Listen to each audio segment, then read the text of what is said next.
What's up mga tol? Ngayong araw tayo ay magiging isang taxi driver. Pero bago yon ay kailangan ikaw ay level 2 at kailangan ng driver's license category B saka medical card bago ka makapag-apply. Yes, level 2 pa lang ay pwede ka nang magsimula dito pero bakit nga ba hindi ko ito isinama nung first video? Madaming dahilan kung bakit hindi ko ito isinama. Ang una ay dahil kailangan mo ng sasakyan na 4-seater. At ang pinakamagandang sasakyan na 4-seater ay itong gamit ko dahil 10,300 plus lang ito. At syempre mabilis na din ito. Pero kapag natapos mo ang initial quest ay meron ka ng sasakyan na 4-seater. Kaso nga lang ay mabagal kasi yon at matatagalan kang ihatid ang iyong mga customer.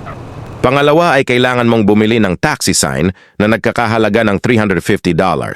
Pangatlo ay kailangan mong magbayad ng $500 para sa inspeksyon ng iyong sasakyan bago ka makapagsimula.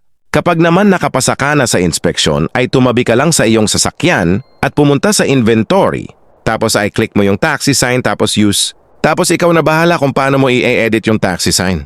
Pag tapos na kayo mag-edit ay i-save nyo lang tapos sumakay kayo at i-type ang /taxi start.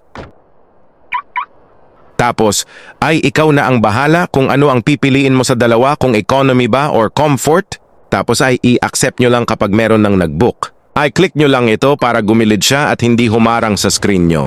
Dahil meron ng nag-book sa akin ay pupuntahan ko na ito.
Pag nakasakay na ang customer ay syempre ihahatid nyo na siya sa kanyang destinasyon.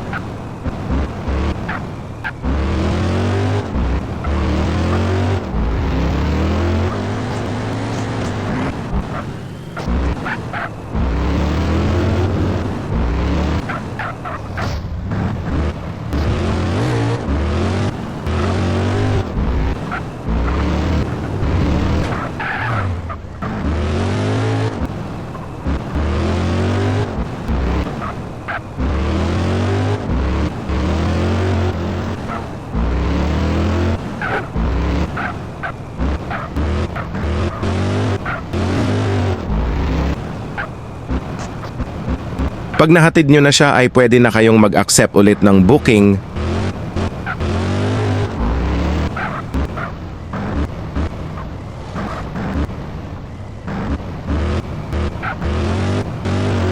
Dahil nga sirang-sira na ang sasakyan natin, bibili muna ako ng mga tools.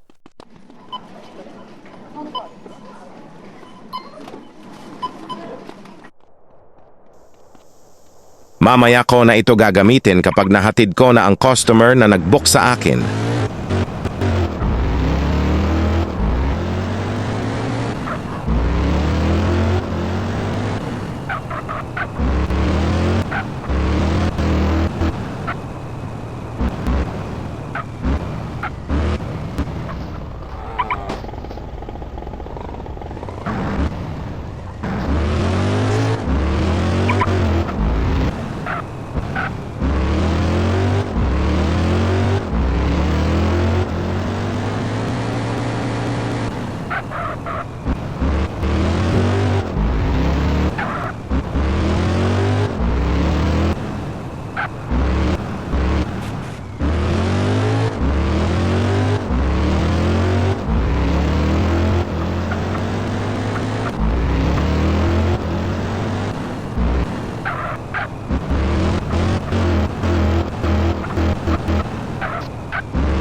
Gamitin nyo na ang promo code na Hozeki para makakuha kayo ng mga libreng gamit tulad nito.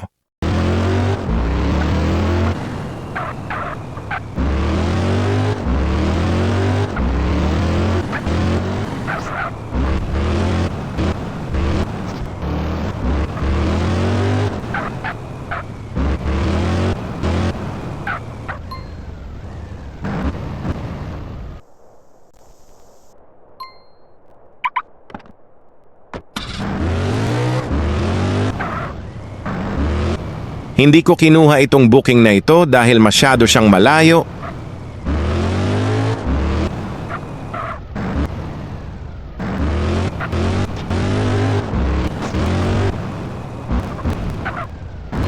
Ito na ang last na customer natin at titingnan natin kung magkano ang kinita natin sa tatlong customer.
Kung makikita nyo ay kumita agad tayo ng $1,756 sa tatlong customer pa lang.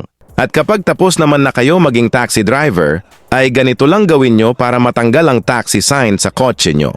At ayun lang muna para sa video na ito. Maraming salamat sa panonood at huwag kalimutan na mag-like and subscribe at gamitin ang promo code na Hozeki.